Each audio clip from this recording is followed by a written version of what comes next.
Hey there for Dragonfly and me friends, welcome to another episode of Jean in the Kitchen. Today I am making my super delicious Tuscan soup. If this is your first time here at my channel, welcome. Thank you for stopping by. I am Jean Roman and this is For Dragonflies and Me YouTube channel. I have a blog at fordragonfliesandme.com. I have a podcast. I have wonderful social media platforms on Facebook, Instagram, and Pinterest. And I share all different topics on gardening, cooking, organization. I interview lots of different incredible entrepreneurs on my podcast.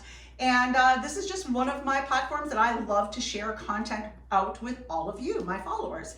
So if you find value in this video, I would love to build my subscribership. So please smash the like button, smash the subscribe button, and be sure to follow me on all of my platforms so you don't miss a thing. I do different reels on Instagram than I do anywhere else. I do previews on Facebook that I don't do anywhere else. So you are gonna get a lot of incredible content worth your time.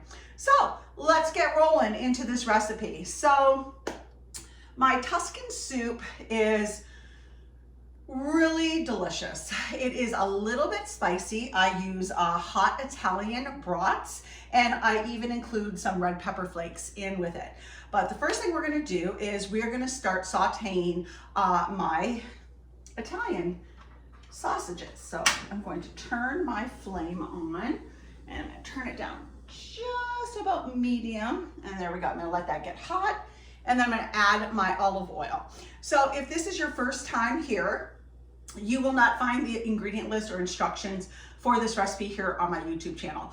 I like to direct you over to my blog to show you all the incredible content that I have there. So there will be a link in the description below to this recipe at my blog at fordragonfliesandme.com, where you'll see more beautiful photographs of the food, the step-by-step instructions with photographs there, along with the complete list of ingredients. So I usually stick to my recipes, but if you've been following me for any amount of time, you know that I like to alter things.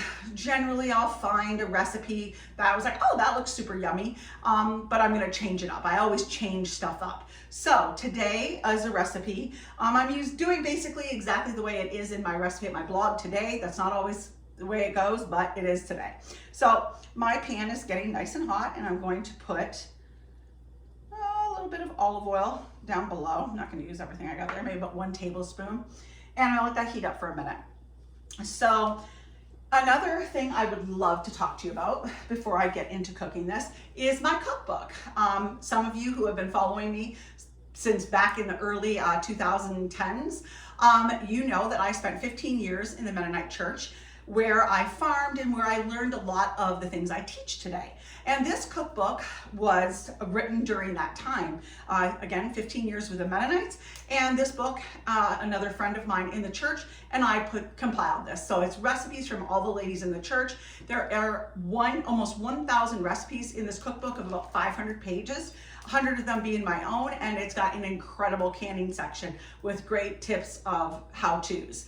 And so you can purchase this cookbook at my website at fordragonfliesandme.com in either a spiral bound softcover or, very new, a downloadable PDF version. So that the link will be in the description below as well. So that oil is getting nice and hot now. And this is I use the Johnsonville brats unless I get it from a farmer. Generally, if you follow me, know that I am a huge advocate of shopping local and supporting local businesses. I am Dave and I are often on the weekends at a farmer's market shopping and purchasing our meat, our eggs, our vegetables, whatever I can get there before I go to the grocery stores. So I'm actually gonna put a lid on this and let that cook a little bit. That's not the right lid, but that's okay. So I'm gonna let that fry up for a little bit. I'm gonna get it just about 75–80% cooked, and then that's gonna go in the pot. So in the meantime, I am going to get my other ingredients going in my pot, which is, this is a Tuscan soup. So I have my chicken broth, and I'm gonna reserve a little bit of of this behind because I'm going to use my flour to thicken it. And then one thing I did switch it up because I actually ran out of milk, but I had heavy whipping cream. So in my recipe, it calls for 1 cup of milk. I'm using heavy whipping cream today. It's just gonna make it a richer, smoother soup. I don't think it's gonna change like the flavor or much of that. So this is my broth. So I'm gonna put that in this pot and I reserve back a little bit of it.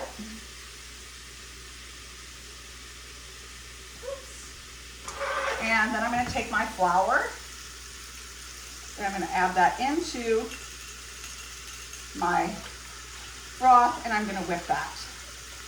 And then I am also going to put, so this is not really like a super cream soup, like a cream of mushroom or a cream of chicken you may, be used to purchasing in a grocery store. It is more of it is a creamy soup, but it's not like really dense, I guess is the best word. So there we go. So the other thing I'm going to do is check my sausages, and they are frying up beautifully. Oh, that one gets. If you follow me on my social media on Facebook, you guys have met Frankie, my brindle pug, and we do Frankie Fridays, and he has his own little following. And so just recently, I created him a TikTok page, and it's Frank the Pug Love LUV on TikTok. And if you follow Frank there and you haven't been following him on TikTok, he's got more fans than I do, people. It's hilarious, but he is a little cutie. So use that one. I don't really feed Frank table scraps. But so I'm gonna let this cook a little bit more. I am now gonna turn my pot of broth on, and I am going to add in my potatoes. I used russet potatoes today, and I had 3 nice sized large ones. So I'm going to put those in my broth. And then I am going to whisk that up a little bit. We're gonna have some beautiful sourdough bread to go with our soup. The last ingredient that I will be putting in is my kale. So I'm gonna chop that up. I generally need about 3 cups of it. Put the rest of this olive oil in there. Don't waste it. Remove that. And then once this is fried up, I'm going to actually transfer this. Whoop, I am tossing stuff around, folks. Saute that up a little bit more, and then I'm going to transfer this meat into the broth, and then I'm going to leave the grease from the sausage, and I'm going to saute my onions in that. So a couple more minutes, I'm going to do that. So in the meantime, I am going to go ahead. I have my seasonings with my pink Himalayan salt, black pepper, and some red pepper flakes. But right now, one thing that I want to display is you really want to make sure these are younger kale, but these bottom leaves I'm actually going to pull off because I don't want that rib. So I just did a cabbage roll recipe and I was explaining how to cut the rib out of the cabbage leaf. Well, I do the same thing with the kale. This is some younger kale, but sometimes you can buy kale and it's a lot older. So I'm going to go through and I am going to start removing those bottom leaves. Oh, I don't want it in there. So when I do go to cut the other portion of it and take the ribs off, I'm not going to have to contend with those leaves. So, in the meantime, that's kind of, we're prepping for that. So I'm going to remove the ribs and put those over to the side so I don't accidentally put those in there. And then keep doing that, put the ones there. One thing I love to do is get your feedback. And so I'm always asking you guys to leave comments in the section below and tell me, do you make a similar soup? What do you call it? What do you put in it? So I've got a few here. I'm going to actually take my knife and I'm going to cut these stems off. We do not want to use that. So now I've got this. So there is a little bit of stem in there and I still, again, want to take those leaves off. So So I'm gonna do that, and this is one of the last ingredients that I'm going to put in this soup. So I'm gonna let that set aside for a minute. It's over there. And my sausages are nicely browned. So I have a slotted spoon, and I'm going to take those and I'm going to put them in here. And some people may want to drain off that fat after. I personally think it adds a lot of flavor. If it's a lot, then it is, but when I purchase farm-raised sausages and brats, there's very little. So here we go. So you can see I got probably about a 1/4 cup of grease there, which is just perfect. And I'm going to put in my red onion, which I've already pre-diced. And I'm going to saute that up.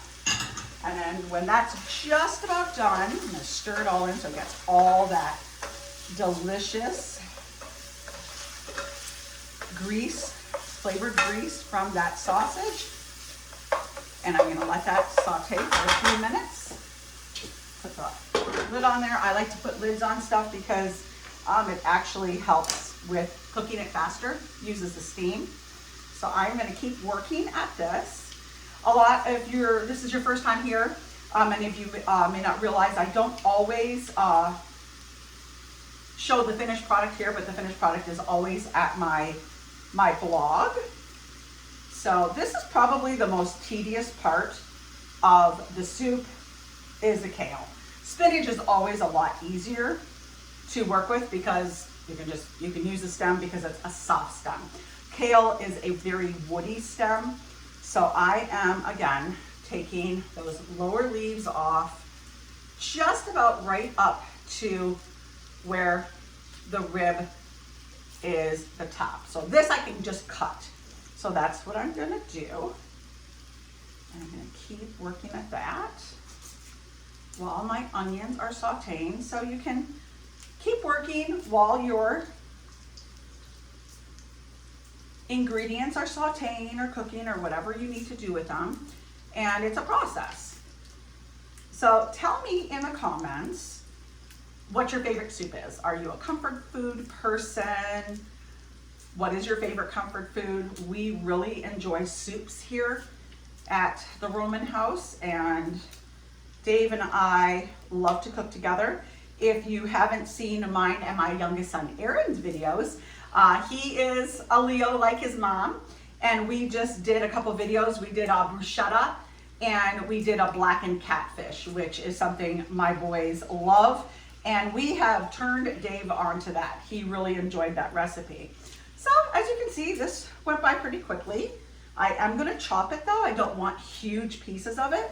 So I'm gonna stir this. My soup there is getting really nice. So now I'm going to add in my garlic. Pop that in there and get that sauteing. Just bring the oils out of that. And then I'm gonna move this over into the stock pot as well. So in some of my soups, I like to use pastas or rice or potatoes. So this soup's, heavy base to make it a really fulfilling meal is potatoes. And I think I mentioned I used russets today. I don't always use traditional. I really like a lot of heirlooms. If you watch me with my gardening at all, you know I prefer heirlooms over everything. So there we go. I'm going to add this into that soup, and my soup is boiling now, which is perfect because you know what's going to happen now. Now we are going to add turn that heat off of that one, push it over to the side. I'm going to carefully, that is hot, carefully move this over, get a little bit better of a view for you guys. And so now my soup is boiling, and the reason I need it to be boiling is now I'm going to add in my cream. And I'm gonna bring that back up to a boil again, which shouldn't take long. It's still actually boiling. Move that over there. And now what I'm gonna do is my flour is now gonna be activated as the thickener for this soup. So here we go. Pour that in there, yum, yum, yum. And then stir that. And now Once that comes up, now it's cooled down a little bit because I've added some cold liquids or room temperature liquids, and it looks beautiful.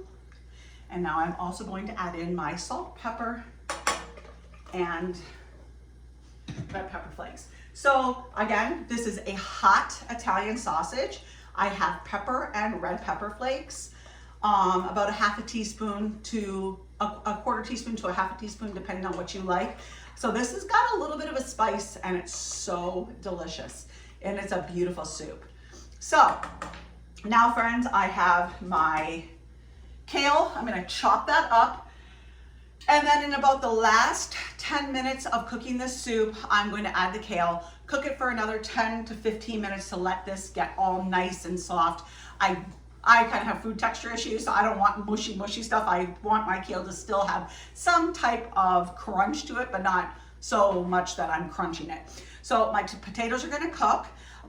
If you noticed, they were in little cubes, and I have a special tool that I use as a French fry cutter, and you'll see that in my blog. But now, friends, I will see you over at my blog for the finished product. Again, if this is your first time here or many times here, please, if you found value in this video and you loved this recipe, hit that subscribe button and hit the like button so that YouTube will put me in their algorithm so other people can find my channel. I super appreciate it. So, as always, friends, be sure to eat fresh, shop local, and have a happy day. Thank you for joining me.